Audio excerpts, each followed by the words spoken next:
மக்கள் நம்ம நாட்டு மக்களை வந்து அவங்க கைது பண்ணி அனுப்புகிறத நம்ம பார்க்குறோம். கைவிலங்கோடு அனுப்பும்போது நமக்கு அவ்வளோ வலியாக இருக்குது. அதுக்கு பொறுப்பேற்க வேண்டியவர் யார்? அதாவது இந்த நாட்டுக்கு ஏற்படுற அவமானம் நாட்டினுடைய முதன்மை பொறுப்பாளராக இருக்கிற முதன்மை தலைவராக இருக்கிற ஐயா மோடிக்கு தான் சாரும். அதனால இந்த மாதிரி இந்த அவமானம் அப்படிங்கிறதுக்காக அதை போட்டு வச்சுருக்கிறாங்க. அது ஒரு குறியீடா? இந்த நாட்டு குடிகளை கையில் விலங்கு போட்டு திருப்பி அனுப்பினதை விட இது ஒன்றும் அசிங்கம் இல்லை. அதை கூட சகித்து கொள்ள முடியாத ஒருத்தர் இவ்வளோ பெரிய உயர்ந்த பதவிக்கு வர்றதா இருந்தால் கூட இருக்கிறவங்க அதை ஒரு பெரிய குற்றமாக ஒரு பெரிய இதாக எந்த கருத்துமே நீங்கள் சொல்லக்கூடாது அப்படின்னா அதுக்கு பேர் ஜனநாயகம் இல்லை, சர்வாதிகாரம் இல்லை, கொடுங்கோன்மைன்னு பேர் இருக்குது. அதை ஏற்க முடியாது. அதனால் அது அவ்வளோ பெரிய ஊடகம், அது எத்தனை ஆண்டுகளாக இருக்கிற ஒரு மதிப்புமிக்க ஒரு நிறுவனத்தில் வர்ற ஒரு செய்தியை போய் இது பண்ணி அதுக்காக முடக்கி வைக்கிறதுங்கிறது இதுபோல் செய்யாதீங்கன்னு ஒரு கடிதம் அனுப்பலாம் இல்லையா? அது ஏன் செஞ்சீங்கன்னு விசாரிக்கலாம். அது காயப்படுத்துது, அவர் மேலே பற்று வச்சுருக்கிற மதிப்பு வச்சுருக்கிற மக்களுக்கு ஒரு வருத்தத்தை தரும். செய்யாதீங்கன்னா அது சரி. அதுக்காக அது வலைத்தளத்தை தூக்குறதுங்கிறது நல்ல அணுகுமுறை. மீண்டும் மும்மொழி கொள்கையை ஏற்றுட்டாதான் ஒரு கல்வித்துறைக்கு நிதி தரப்படும் மத்திய இது ஒரு கொடும்போக்கு. இது நல்லதல்ல. இந்த நாட்டினுடைய என்ன சொல்கிறது, ஒருமைப்பாட்டுக்கு இறையாண்மைக்கெல்லாம் ஏற்புடையதல்ல. நீங்கள் உங்களுக்கு தெரியும், இந்த நாடாகிறதுக்கு முன்பிருந்தே நிலைத்து வாழக்கூடிய பூர்வீக மக்கள். இந்த நிலப்பரப்பு முழுதும் நாங்கள் பரவி வாழ்ந்த ஒரு இனத்தின் மக்கள். இந்திய துணைக்கண்ட முழுமைக்குமே உலகின் முதல் தொன்மையான மொழி முதல் மொழி தமிழ். சிதைந்து அழிந்து இன்றைக்கி காலடிகளை நாங்கள் குறுகி இருந்தாலும் இங்கே பல்வேறு மொழிவழி தேசிய இனங்கள் இருக்குது. இப்போ எங்கள்லேருந்து பிரிந்து போய் 1800 ஆண்டுக்கு முன்னாடி கன்னடம், பிறகு 600 தெலுங்கு, 1600 அப்புறம் 500 ஆண்டுகளுக்கு முன்னாடி மலையாளம், துளு எல்லாம் வந்துருக்கு. இப்போ இந்தி உருவாகி எவ்வளோ நாள் இருக்குன்னு நினைக்கிறீங்க? எவ்வளோ ஆண்டுகள் இருக்குன்னு நினைக்கிறீங்க? 500 ஆண்டுகளை கூட தொடலை. அந்த மொழியை இந்த நாட்டினுடைய ஒரு பொது மொழியாக எல்லா மக்களினுடைய மொழியாகவும் மாற்றிடணும்னு நினைக்கிறது எவ்வளோ பெரிய கொடுமை இது! எப்படி இது? நாட்டு பற்றுங்கிறது ஒரு மொழியை திணித்து உருவாக்குவதில்லை. இது ஏன் நாடுங்கிற பற்று வரணும்னா இந்த நாட்டில் இருக்கிற இப்போ முதல்ல எனக்கு காவிரியில் தண்ணீரை வாங்கி தருமா இந்த அரசு தருமா? தினம் இன்னும் இந்திய கடலுக்குள்ளே மீன் பிடிக்கிற உரிமையை எனக்கு பெற்று தருமா? தினம் கைது பண்ணி என்னை அவமானப்படுத்துது, கைவிலங்கோடு கூட்டிகிட்டு போகுது. அதுவும் உங்களுக்கு அவமானமாக தெரியுது. எந்த உரிமையை எனக்கு தந்திருக்கு? அப்போ எல்லாத்தையும் சிதைச்சு அழித்து ஒரே மொழி, ஒரே கலாச்சாரம், ஒரே சட்டம், ஒரே மதம், ஒரே இதுன்னு கொண்டு வர்றதுங்கிறது பேராபத்தானது. உங்கள் உணவும் என் உணவு ஒன்றா இருக்கா? உங்கள் உடையும் என் உடம்பு ஒன்றா இருக்கா? அது ஏற்புடையதல்ல. நீங்கள் அதை இந்த நாட்டினுடைய உறுதித்தன்மையை சிதைக்கும் ஆட்சியாளர்கள் கவனமாக வச்சு பண்ணல. தேவையில்லாமல் திணிக்கிறாங்க. அதை மற்றவர்கள் பேசாமல் இருக்கலாம்.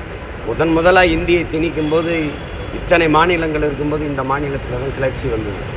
ஏன்னா பொறுத்தந்தான் தூய இனம் இன்னும் இருக்குது. மற்றதெல்லாம் மொழி சிதைவில் உருவான மொழிகள். தேவையில்லாமல் நீங்கள் மும்மொழி கொள்கைங்கிறது ஏற்புடையதல்ல. ஏற்கனவே அவரவருக்கு அவரவர் தாய்மொழி இருக்குது, பயன்பாட்டு மொழியாக ஆங்கிலம் இருக்குது. அதோடு நிறுத்திக்கலாம். தேவைன்னா ஹிந்தி கற்கலாம், ஹிந்தி மட்டும் இந்த மொழியும் கற்கலாம். நம்ம ஃப்ரெஞ்சு கற்றுக்கலையா? நம்ம பிள்ளைங்க ஸ்பானிஷ் கற்றுக்கலையா? ஜெர்மன் கற்றுக்கலையா? நீங்கள் வட மாநிலங்களில் ஹிட்லர் படையெடுத்து வந்துடுவானோ, இந்த நாட்டை பிடிச்சிருவானோன்னு நினச்சி நீங்கள் எல்லோரும் ஹிந்தி கற்றுக்க போனீங்க, இது ஜெர்மன் கற்றுக்க போனீங்க. இப்போவும் பல மாநிலங்களில் ஜெர்மன் 2வது மொழியாக இருக்கா இல்லையா? இப்போ நீங்கள் எடுத்தீங்க, ஜெர்மன் எச்சரித்தோன்னா மறுபடியும் வச்சுக்கீங்க.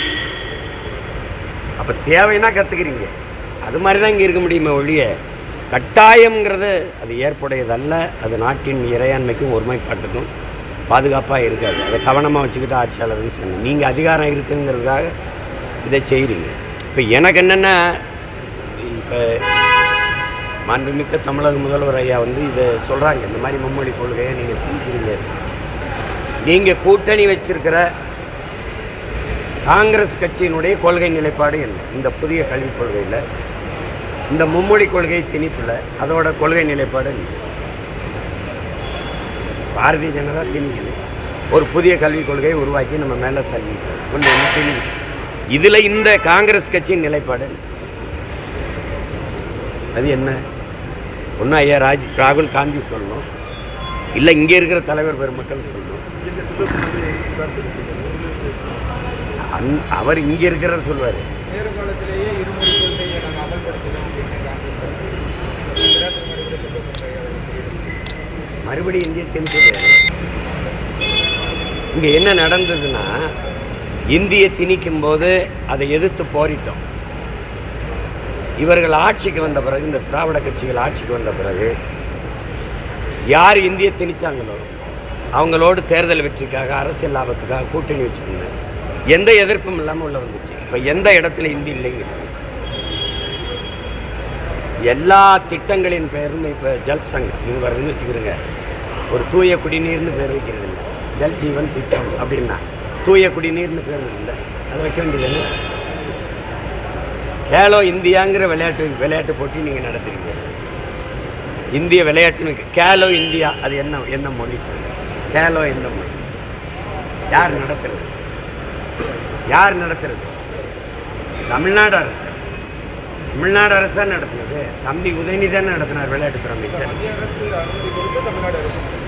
ஏன் அதுக்கு பேர் கேலோ இந்தியா நடத்தணும்? அப்போ நீங்கள் ஒவ்வொன்றையும் நீங்கள் என்ன பண்ணுறீங்க? அவன் மாத்திரையின் மூலமாக இங்கிலீஷ் சத்துன்னு சொன்னாரி, தவிர்க்க முடியாத நோவால்ஜின் ஆனால்ஜின் நீங்களே எப்படி சொல்லுவீங்க? இப்போலே நம்ம ஜனவரியே எப்படி எழுதுகிறோம்? ஜனவரின்னு எழுதுகிறோம். இங்கிலீஷை தமிழில் எழுதுகிறோம். இந்த மாதிரி தான் ஒரு மொழி சிதைஞ்சு அழியுது. நீங்கள் உள்ளே விட்டது நீங்கள் தான். நீங்கள் எந்த எதிர்ப்பும் இல்லை, உள்ளே வந்துடுச்சு. எல்லா இடங்கள்லையும் இந்தி.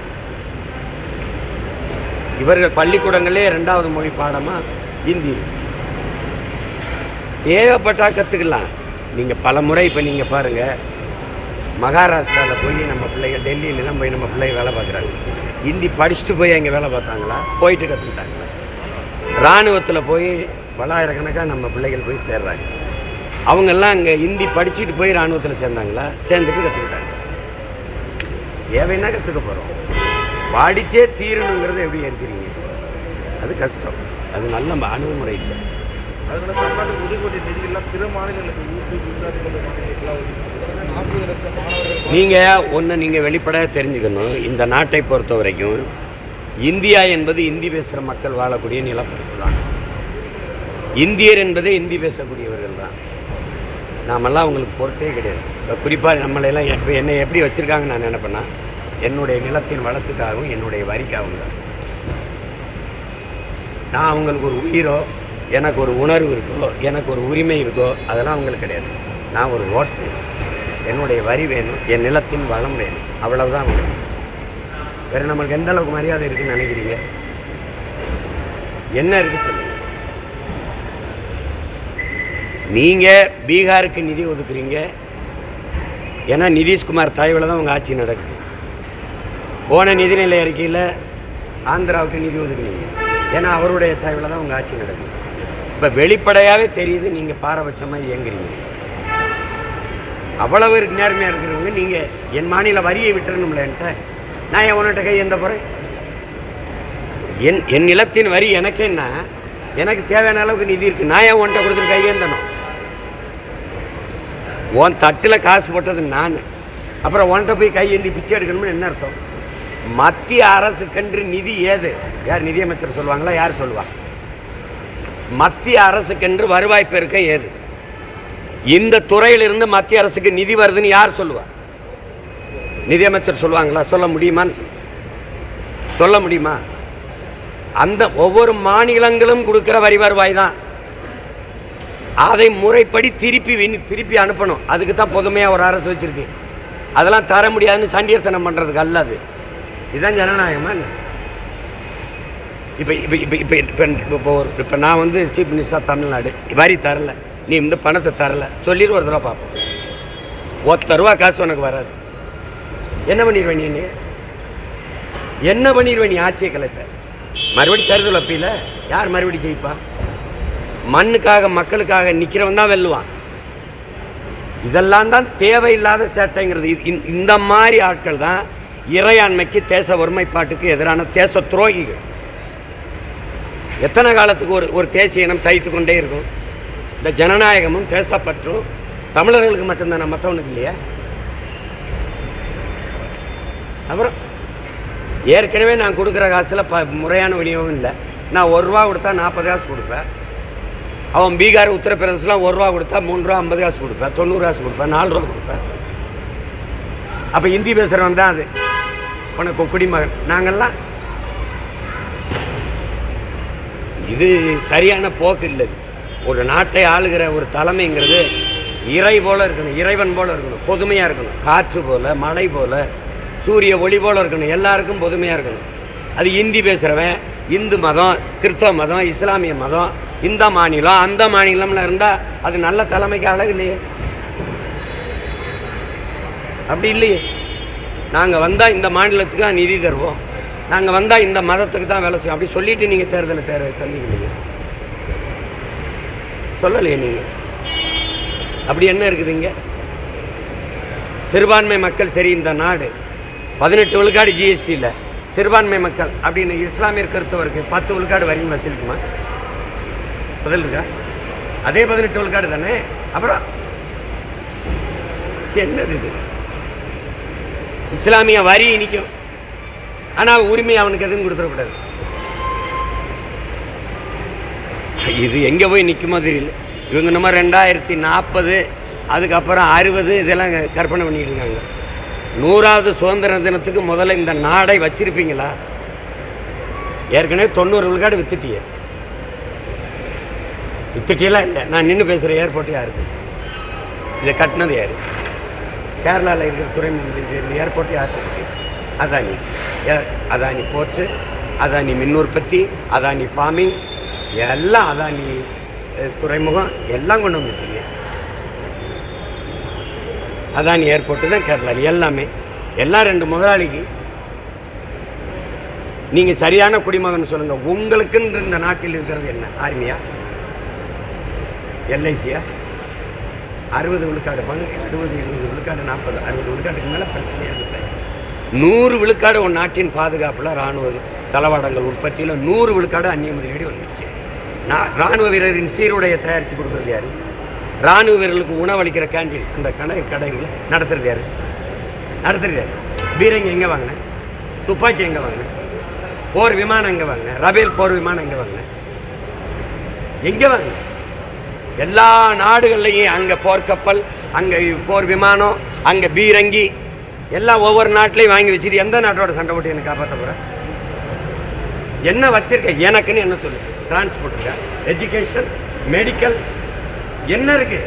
எல்லாம் தனியார் மயம். அதானி ரோடு, அம்பானி வீடு. இது எங்கே போய் நிற்க போகுது? நீங்கள் இந்த ரோட்டில் போகும்போதே பார்த்து போடா எங்கள் அப்பம் ரோடான்னு நீங்கள் சொல்லுங்கள் பார்ப்பேன். இப்போ முன்னாடி சொல்லுவீங்களா? இப்போ சொல்லுங்களேன். ஆமாங்க எங்கள் அப்பம் ரோடுன்றோம். ஏன் 1000 கிலோமீட்டருக்கு ஒருத்தர் டெண்டர் எடுத்து வச்சுருக்காங்க. ரோட்டை கூறுபோட்டு விற்ற மாதிரி நாட்டை கூறுபோட்டு விற்றுட்டு எங்கே இருக்குது தேசப்பட்டு? ஓடுமான நடந்துக்கிட்டு இருக்கு. இது